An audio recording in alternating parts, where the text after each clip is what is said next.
What's up, everybody, and welcome back to another episode of Bourbon and Bets. Joining me again today, we have Mr. Avery Cunningham, the world's greatest co-host, coming in live from his office setup. So, Avery, glad to have you back on the show. Hey, well, you're very kind. Thank you for having me back, Zach Stolrock. You forgot to introduce yourself, but ladies and gentlemen, Zach Stolrock, the actual host of Bourbon and Bets here. Keep bringing it in. I love it. I'm not one to toot my own horn, so but I guess it is good to introduce myself for the new listeners. Yeah, in life, life is just a sales position. You always got to sell something, whether it's yourself or other things. So, true. Hey, every moment you're alive, you are representing your own brand. Yep, so, facts. Big fact. However that brand looks. So since we're talking about brands and we want to talk about things that are important, and let's just go over things that people say that are a representation of them. I believe you said that Ty Lue was one of the greatest basketball coaches of all time. Would you like to continue with that thought, or we might be able to get him on the show since he's in his off season now? Well, I don't know if we'll get on the show because I don't know if there's good reception in Cancun. But with him being compared as, the Bill Belichick of basketball, he is still one of the best coaches of all time. Listen, just because you put that in your own blog online doesn't make it true. I didn't say this. This was like the player, like his own player said this because it was in-game adjustments. And, you look at last night's game. That wasn't because of Ty Lue getting out coached. That was because of Paul George. Like I told you before the game. Either way, Ty Lue can't lose. Oh, all right. Hey, fair enough. However, I do want to go back to when you were talking about him being an NBA champion when he was with the Lakers. And I said, did he have a significant role on that team? And you said, yeah, I'm sure he did. Well, let's look at those stats real quick. So that year, when they won that championship, Ty Lue played in 38 games. So didn't even play in half the games. He averaged 3.4 points, less than 1 rebound, and 1.2 assists. I'm going to be honest with you, Avery.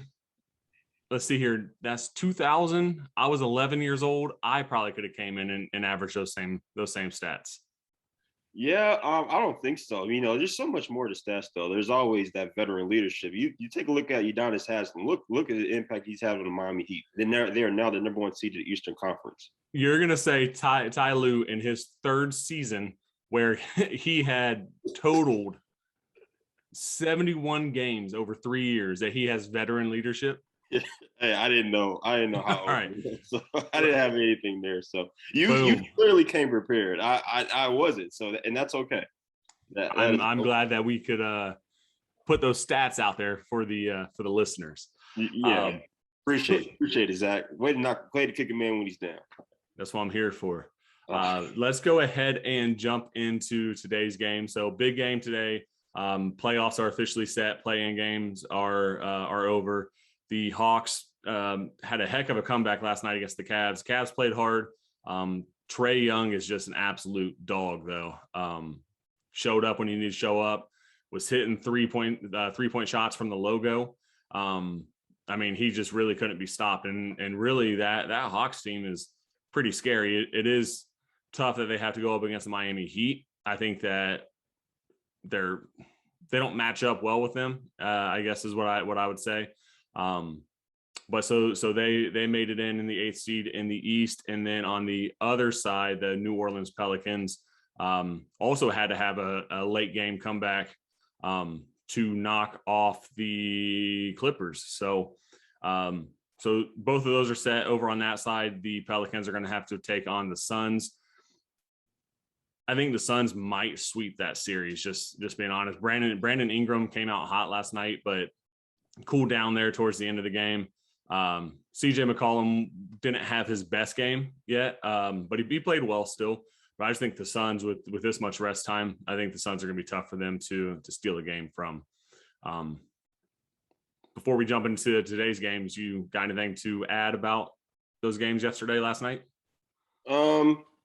Yeah, kudos to both teams for different reasons. Both had slow starts to the season, but they played their best ball towards the end of the season, like most good teams do.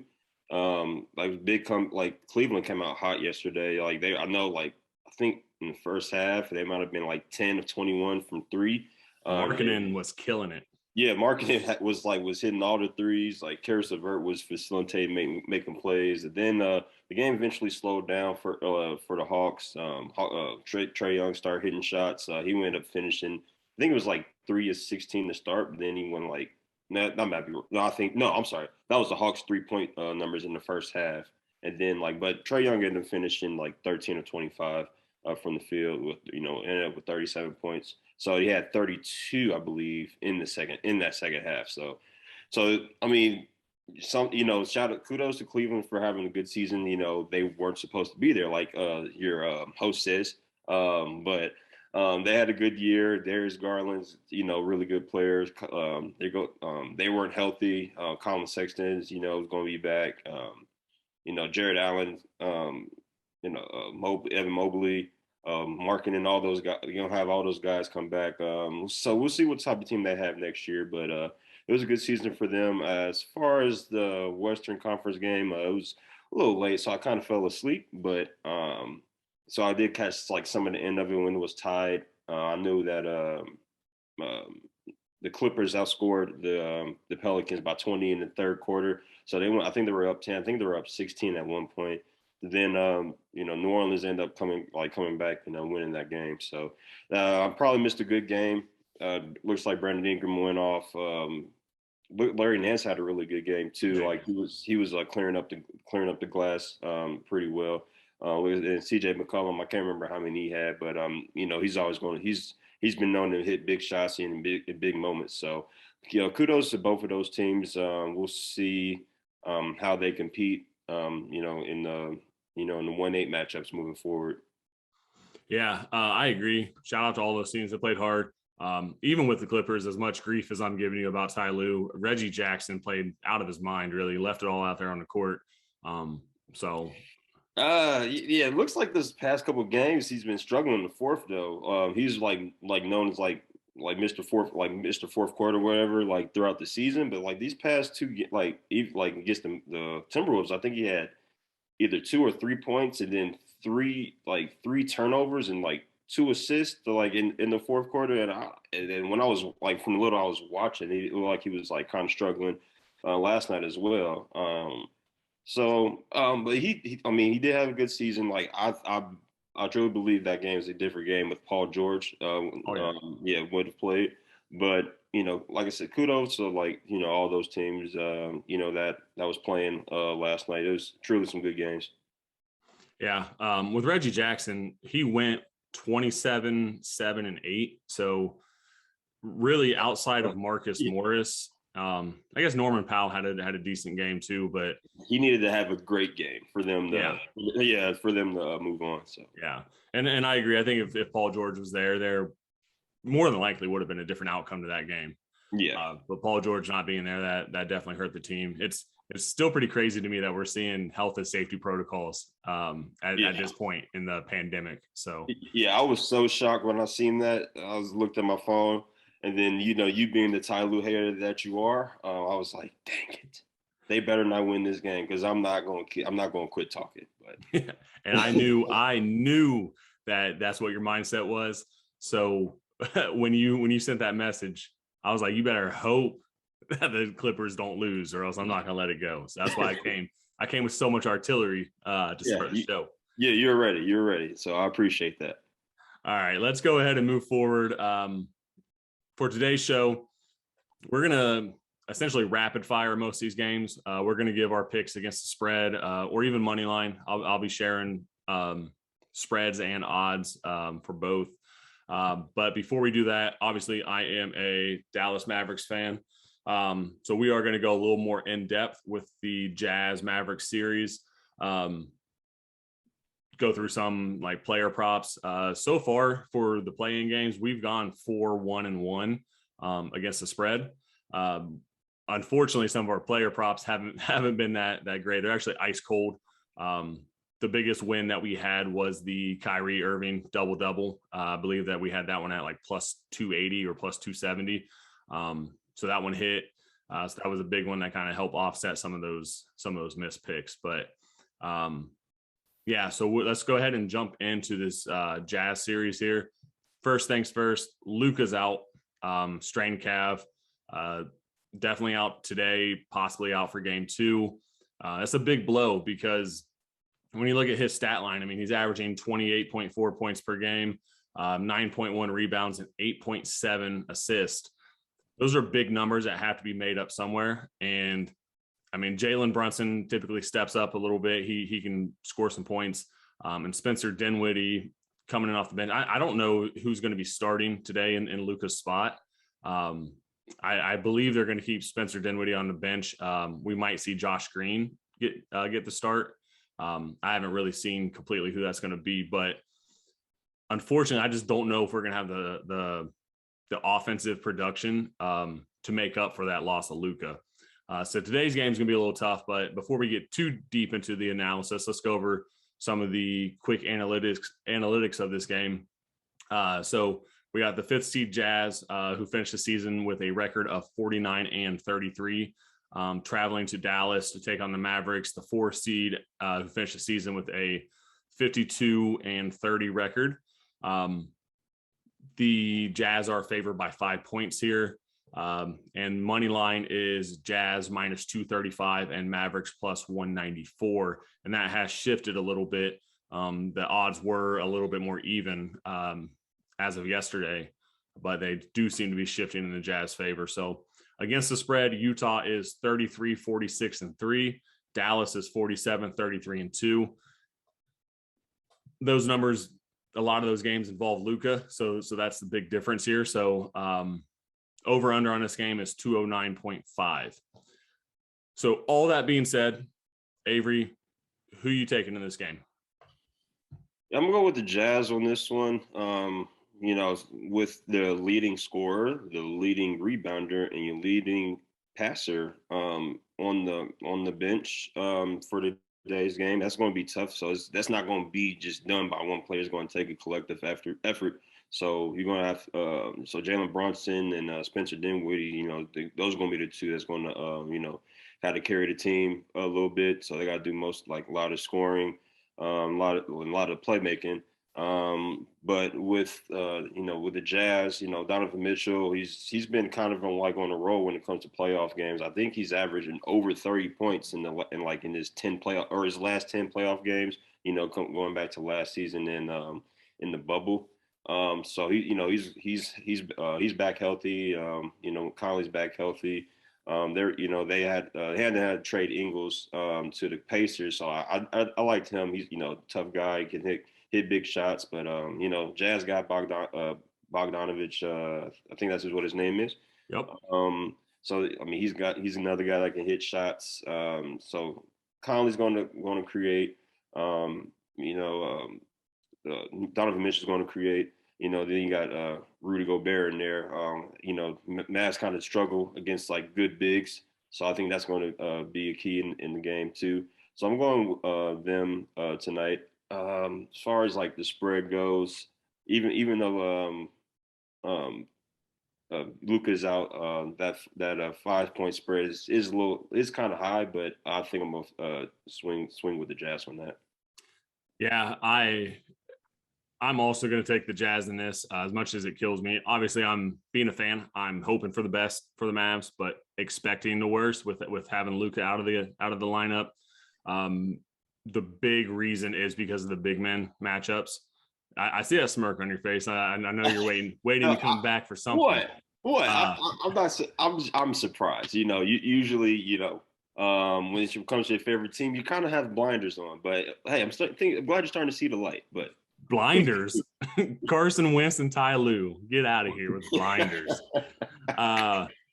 But yes, I think that the down low game, the big guys are what's going to make the difference here. I think Rudy Gobert, Royce O'Neal, Hassan Whiteside. Also, I think we're just outmatched down low. Dwight Powell plays okay. He's averaging a little over 8 points a game and just under 5 rebounds a game, compared to Rudy Gobert, who's averaging over 15 points a game and over 14 rebounds a game. So he's averaging a double-double, and we don't have a big guy that even comes close to that. So I think that's going to be a huge problem. And then even when you look at Hassan Whiteside coming in, he's averaging 8 points and almost 8 rebounds. So when you have a guy coming in off the bench that's averaging about what your starting center is averaging, that's a problem. So I think that's going to be a big miss. Jalen Brunson's going to have to step up, and I think he's capable of playing extremely well. However, again, he's going to have to match what Donovan Mitchell can do, Mike Conley, and even Jordan Clarkson coming in. So unfortunately, I think we are grossly outmatched in this game, not having Luka. So I honestly think 5 points is low for this spread. I don't think the Mavs are going to be able to keep this game super close. I hate to say it, but I'm expecting a 9 to 10 point loss here. So that's where I'm at. Yeah, man. I'm sure that kills you inside, man. I'm sorry. It does. As I was saying it, I was getting a little more sad. Yeah. Right. I mean, they're at home. So Dallas is, got one of the better home court advantages in the NBA. So, that's always, you got to put that into effect as well. So, yeah. I just think talent-wise, it's going to be tough. It's going to be a tough one. And again, if we win, I'm going to be extremely happy. For that purpose, I'm going to stay away from this game. I'm not actually going to place any wagers, but I would, if I wasn't a Mavs fan, I'd be taking the Jazz -5. Fair enough. So with all that being said, let's go over some player prop bets. So for points, I've got Jalen Brunson over 20.5 for the simple fact that he's going to have to do so much. I think he's going to be their primary offense. That being said, I think he's going to have no issue scoring 21 points. Yeah, I like that pick. He's going to his usage rate probably is going to go up a little bit. It's going to go up a little bit.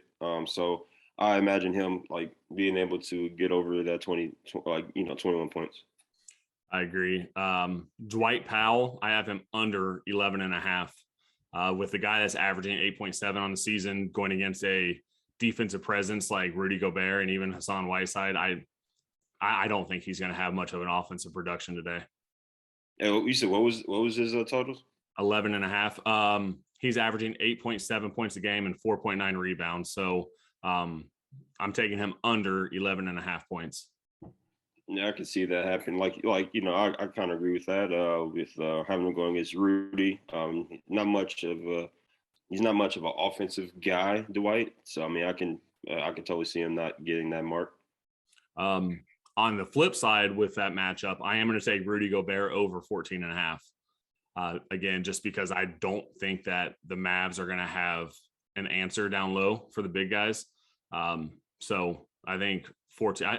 Rudy Gobert is probably going to. I'm not going to say probably. Rudy Gobert is definitely going to have a double-double today. Yeah, I think that's fair to say. 14.5, I can see him getting that, or maybe usually he's like around like a 16-point guy or something like that. So I could definitely see that tonight or today. I mean, on the clock. Sorry. He's averaging 15.6 points per game. So I think with this matchup, he shouldn't have no problem with that. The only thing I could see possibly happening, and being a fan, I hate saying this, but if the Jazz run away with this game early, I think that could possibly hinder that, where he's not going to be on the court to get those points. They may put Whiteside in there for some extra minutes. Rebounds, I've got Donovan Mitchell under 4.5. On the season, he's averaging 4.2. I just don't feel like he's going to get 4.5 rebounds. I don't have like any analytical logic behind it other than he's just not even averaging that. So yeah, I can see him going over though. Guys got to make shots. So guy's not making shots. He could get that. He's a pretty competitive player. So I can see him getting over. 4 rebounds. I'll go with 5 rebounds tonight. Okay. Dorian Finney-Smith. I do have him over 5.5. Yeah, I like that pick as well.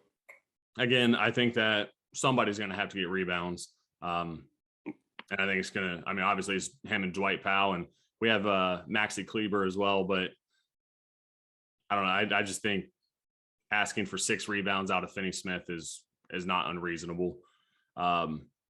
Assist. I got Mike Conley going over 5.5. Yeah, I can see that happening. He's one of the more true point guards. Guys that like to get his teammates involved. So I can see that happening today. I also have Jalen Brunson over 4.5. Yeah, I like that. He's gonna have to do like we mentioned before. I think I would almost hammer that. Yeah. He's gonna have to do like a lot of playmaking today. So he's gonna have to get his teammates involved and score. Him along with Dinwiddie. So. Yeah. And last on the assist, I'm going to take Jordan Clarkson over 2.5. Just because when he comes in with that second team, he's going to be essentially the primary facilitator, I think. So I think 3 assists isn't crazy to ask for there. I'll go with 2. Okay. That sounded like a spiteful pick. No, it was. I was just like, I'll just go with 2. I don't know. He's that guy's a score first, so like darn near a ball hog. But I agree. But yeah, I would go with 2 assists. All right, and then I got a couple combos here. I have Mike Conley over 19.5 for points and assists total. So it could be 10 points, 10 assists, could be 20 points, 0 assists, and it would hit. So I'm pretty comfortable with taking Mike Conley to go over 20 with those 2 stats combined. Yeah, I could see that happening. I think it'll be close though. I think he'll just hit that 20 mark. I don't think he'll be like a whole lot over it. So I think he'll be around that. Okay. And last one for this game, I have Rudy Gobert over 15.5 points and assists as well. The primary reason for that is that I'm already saying Rudy Gobert is going to have over 15 or more points. So he'll probably luck his way into an assist or something. So. Yeah, for sure. I'll hammer that. Okay. Boom. So that's where we're at overall for this series. Pending Luka coming back. And that's going to be tough because if he's out for game 2 also, there's a good chance the Mavs are going to go down 2-0. And at that point, it's a little tough to bounce back from. They've done it before, but if the Mavs go down 2-0, I see this series Jazz in 6. I know that I fought you about that the other day, but if Luka comes back for game 2, the Mavs can win that one back. I could see this game or the series going 7 games. And really at that point, it comes down to the All-Stars. Donovan Mitchell versus Luka. It'll be tight, but I am going to take the homer pick and I'm going to go with the Mavs. That is if Luka comes back, right? If Luka doesn't come back, it's going to be tough. Yeah. And then sweet. Yeah. And then you remember last year, they didn't even win a home playoff game last season. So, if he comes back, game 3, they still have it in them, to win some road games. So, me on the other hand, I'm going Jazz in 6, whether he's healthy or not. So, okay. I just think there's, talking about experience, Jazz been there. They've been scoring.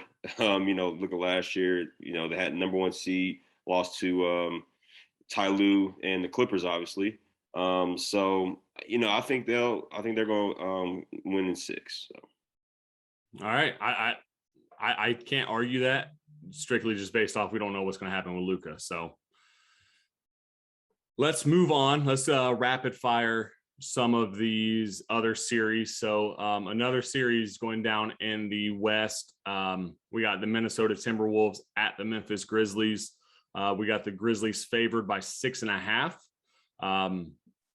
Minnesota money line is plus 215. Memphis money lines -260, and the over under is 236. Where are you standing on this game and this series? I think Memphis will win tonight. I think that 6.5 points a lot, so I'm gonna take Minnesota with the points.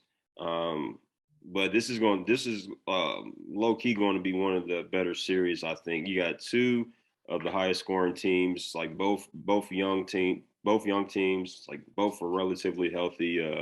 Memphis got, I think, most of their core guys back. Dylan Brooks, who was out a lot of the season, he's back. John Morant is back. Jaren Jackson, Steven Adams. So they're most of their core is back. And then you see, looking at Minnesota, they got a really really dangerous three-headed monster. I think Karl-Anthony Towns will struggle again in parts of this series just because of the physicality of Steven Adams and Jaren Jackson. You see, against not the Lakers, God no, the Clippers. They just throwing a whole bunch of different bodies at him, even though they weren't. He was taller than most of them. He was still struggling. So I think that physicality is still going to affect him this series. But a lot of young talent on both sides, both coins here. So I'm gonna go Memphis in 6. I just think they are. I think they've been they were there last year. They're a little smarter. They're a little smarter basketball team. I don't know how smart Minnesota is. You look, just seeing some of that inexperience from Karl-Anthony Towns and the playing games against the Clippers. So he's going to grow up quick if they want to win this series, which I do think they do have a shot. So I'm gonna go with Memphis here at 6, but this is going to be a really good series. So I agree. I think that today's game is going to be pretty close. So I think that spread's a bit much. 6.5. I would take Minnesota plus 6.5 in this one. However, I do think Memphis is going to win this game, and I think there's a chance that they could sweep. Karl-Anthony Towns looked real bad in that opening game. He struggled. He got in some foul trouble. You're right. They threw a bunch of different bodies at him. And I think the physicality of Steven Adams is going to be the difference maker. Obviously, John Morant is spectacular, one of the best young stars in the game right now. I'm going to take Memphis in 5. I think that Minnesota could steal a game, but I think ultimately pretty comfortable with Memphis winning this series. Gotcha. Yeah, I can see that happening too. Memphis has been really good this year. They are title contenders. So if you are a really good team, you got to put the lesser opponents away. So that gentleman's sweep go a long way. So yeah. Next game we have the Toronto Raptors at the Philadelphia 76ers. Sixers are favored by 4.5. The money line on this is not a crazy gap. You got Toronto plus 158 and Philly minus 188, over under 215.5. What's your feelings on this series? I'm going to take Toronto in 7. Really? I wasn't expecting that. Neither was I. I think James Harden is going to get in his own way somehow, some way. He's going to get in his own way here, and it's going to be tough for Philly, just with the length and athleticism that the Raptors bring, and they got guys that can score. They got guys that could shoot. They're probably both teams comparatively, like they're both when it comes to you look at the rosters, they're probably just as deep as each other. I don't know if that makes any sense. Like they probably 7, 8 guys, that you could depend on both sides. But yeah, I think I'm gonna roll with Toronto here. Pascal Siakam, Precious Achiuwa, Barnes. You might see the coming, very coming of Scott Barnes here. He's arguably you could argue he was Rookie of the Year this year. So just like, they've got a lot of length of guys that can make plays. OG Anunoby is coming back as well from injury, or I'm not sure. Well, I'm not sure if he's playing today, but he's on the way back. He doesn't play today. So you got a lot of guys that can present different challenges for Philadelphia. Also, with Thibault, being out, that's one of their best perimeter defenders. That's going to hurt Philly in some aspect as well. So if they can steal a game at Philly, I could definitely see this going the distance. So I think I'm gonna take Toronto in 7 here. I'm with you. I think it's gonna be a 7-game series, but I think it is gonna go Philly's favor. Mostly due to the fact that Joel Embiid is. I feel like there's a huge talent gap between him and the rest of the league, and I think that this series is important for him. James Harden, who knows what's going to happen with him? He's streaky. He does get in his own way, like you mentioned. Obviously, there's a few different injuries, but I think Joel Embiid is going to be the difference maker here. I think Toronto, top to bottom right now, is a more talented team. Obviously Philly has Harden and Embiid, but I just think that the big guy is going to be the difference maker. So I could see this game or the series going Toronto, but I think Philly has a good shot at also taking this series. As far as the spread for today, see here, Philly's favored by 4.5. I'm going to take Toronto. I think they're going to steal one in Philadelphia here, open up the series and kind of light a fire. I think this could be one of the best series in the first round of the playoffs. Yeah, I can. I'm gonna go with Toronto today as well. I think they'll get off to that 1-0 start, and I think Philly will win the next game.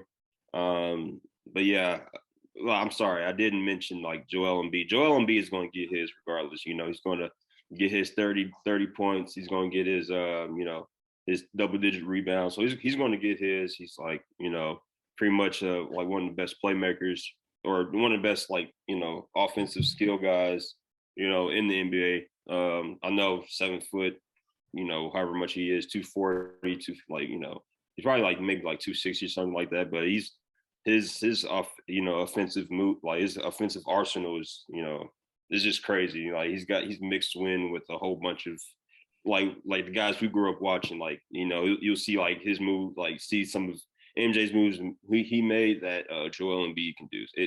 So the dude's crazy. So he's going to get his, but he's going to need help. He's going to need Tobias Harris, to step up. We'll see what player James Harden is, is going to be. Tyrese Maxey, he's going to have to step up as well. He's been playing well, but it's going to be a really interesting series. But still going with sorry, 1 second here. You're all right. Yeah, so I'm still going with Toronto here this series. All right, let's move on. We have now got Denver at Golden State. I know you're taking care of some daddy duty right now. So, oh, there she is. Got a little special guest here. What's up, Amari? Hi, people. So we got a special guest star today. Happy to be here. Look at that face. So there we go. Let's we got Denver and Golden State. Golden State's favored by 6. Money line's Denver plus 215 and Golden State's minus 260. Over under here's 223. So obviously this is a team, Golden State's a team that I had mentioned as my early pick to win the championship.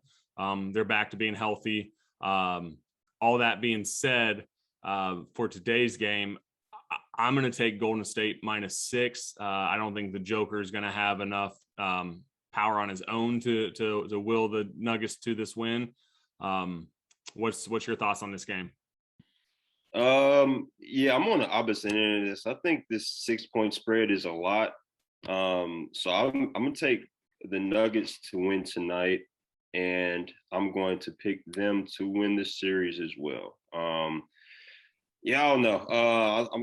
The Joker's, he's going to get his as well, as always. But I think the core around him is going to play better.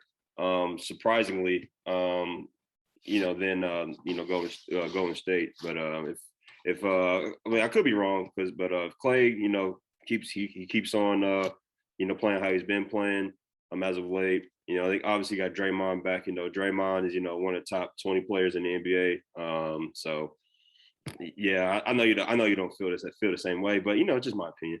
But but yeah, then Steph. I mean, obviously Steph has to come back. If he doesn't, I mean, he's I think playing. I read a report that he should be playing tonight. All right. Okay. So if he gets off, it may take him a little bit to get going. So I'm gonna roll with that. I think Nuggets take this and end up taking the series in 7. So wow, I'm taking Golden State in 5. Whoa, Golden State in 5. I know I mentioned that the Joker's gonna have to handle it all himself, and he has a few guys behind him with Aaron Gordon, Monte Morris. I couldn't think of his first name, but I still just think that the talent gap with how deep Golden State is, I think that's going to be the difference. I think I'm going to be able to stay more fresh. And if Steph's on, it's going to be tough. It's going to be tough for Denver to keep up. So that's it for today's games.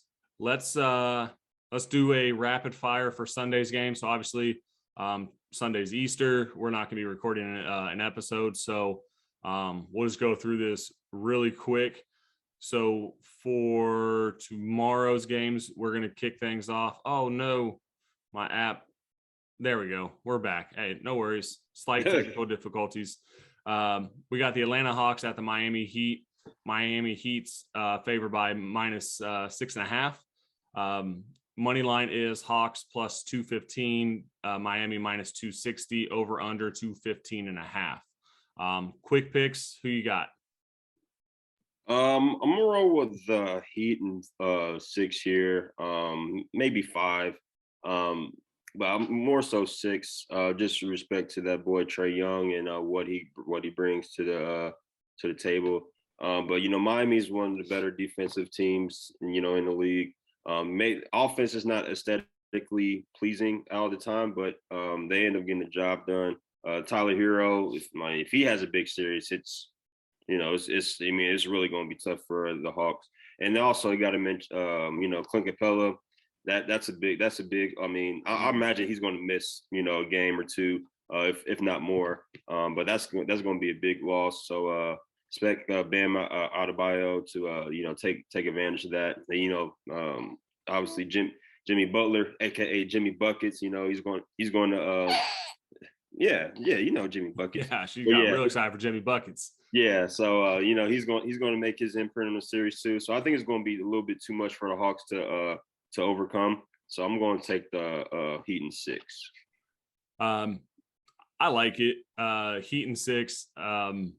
Again, you got to show respect to Trae Young. He's got that ability to take over and he shows up when he needs to show up. But I just think that him being the main guy that's going to have to show up is eventually the tank's going to run out. No disrespect to him, but you can't do it all. I like the Heat in 6 also. I like the Heat taking this game 1. And I'm comfortable with 6.5 points too. I think the Heat are going to win 7 or more. So yeah, I'm with that. Next game, we have the Brooklyn Nets at the Boston Celtics. Celtics are favored by 4. Brooklyn money line is plus 148 and Boston is minus 176. Over under of 224. Who you got?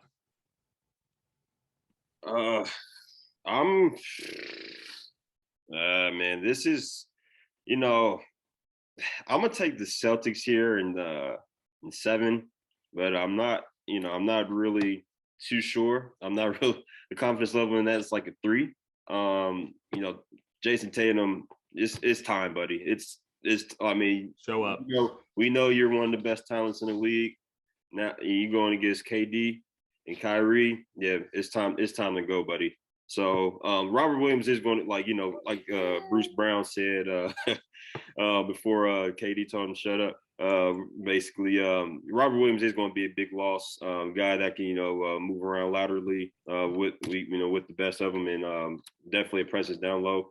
Robert Daniel Tice and Al Horford, they're definitely those, they could definitely provide those same presence, but just not on the same athletic ability as Robert Williams. So I think that's going to be huge. Marcus Smart is going to have to defend really well this series, which he has all year, his whole career. So one of the better defensive units, in the NBA in the Boston Celtics. So Jaylen Brown, Jason Tatum's going to have to step up big time. They're gonna have to perform big, to match with KD and Kyrie. So, and I think they're capable of doing that. And I hope they win because Kyrie, I didn't really like how he did the Celtics. They were better off without him. So every time, he like when he was on the team at first, when he got hurt, they still made the Eastern Conference Finals. And then when the year after he left, during the bubble year, they made the Eastern Conference Finals. But last year, they just weren't the same team. Last year, that's why they Brooklyn had that gentleman's sweep. But this year, I don't know. I think it's going to be different. So I got Boston at 7. It's going to be a really good series. I'm going to roll with the Nets. I think KD and Kyrie are going to show up, and again, I think it's going to be that veteran leadership that's going to pull through towards the end. I don't disagree that Boston's extremely talented. I just think Brooklyn's finally going to live up to the hype that they were supposed to live up to, and I feel like there's going to be a switch that's flipped. So I'm actually going to take Brooklyn money line in this game. And then as far as the series, I think it is going to be a 7-game series with Brooklyn coming out on top. So yeah, I think Brooklyn will win tonight as well. So we'll go with that, and then I think Boston is going to make some adjustments, after that, and then it's going to be a really good series. So I could definitely see Brooklyn winning, obviously, just because of that pedigree that they have on their team. But we'll see what happens. Really looking forward to watching. Gotcha. So I have an appointment coming up here in 6 minutes. So just give me your picks here, and I feel bad because I know that the Bucks are your pick, and I'm sure you want to deep dive into some analysis, but we'll make sure we kick off the next show with it. But we got Chicago Bulls at the Milwaukee Bucks. Chicago Bulls are a 10-point underdog. The Bulls are plus 430 money line, and the Bucks are minus 590 over under 229. Who you taking? Bucks for the series in 5. 10 points is a lot, but so I'll say Bulls for that. But Bucks in the series, like I would say this one name, Giannis Antetokounmpo. I'm also going to take the Bulls. 10 points is a lot of points. So I think the Bucks are going to win this game. Just going to take the Bulls plus 10. And then finally, we got the New Orleans Pelicans at the Phoenix Suns. Suns are favored by 9.5. Pelicans plus 385 for the money line, and Phoenix minus 500. Over under of 225. For this game, I'm sorry, I didn't give you my series pick for the last one. I do think the Bucks are going to take that series. I think they're probably going to take it in 5 or 6. So with the Pelicans and the Suns, I'm going to take this. I'm going to take the Suns actually in this one, minus 9.5. Again, I just think that overall they're a much better team. And for the series, I think this is probably going to be a sweep. I'm taking the Suns in 4 here. What are you and Amari thinking? What do you think, Amari? Think Suns going to sweep them? All right, we'll get it. That looked like a nod. It looked like a nod to me. Well, we'll go with that. But yeah, I think yeah, I'm gonna go with the sweep as well. I do like the 10.5. You said 9.5. 9.5. Yeah, I think that's going to be the case. I like 9.5 for the Suns as well tonight. Okay. Tomorrow. Boom.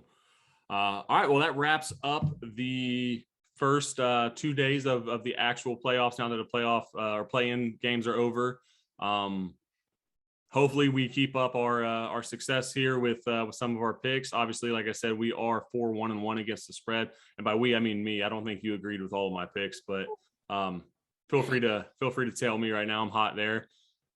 Fade me on all my player props right now. I'm ice cold there. But I appreciate everyone tuning in. Avery, Amari, I appreciate both of you coming on the show. Always appreciate the professional insight.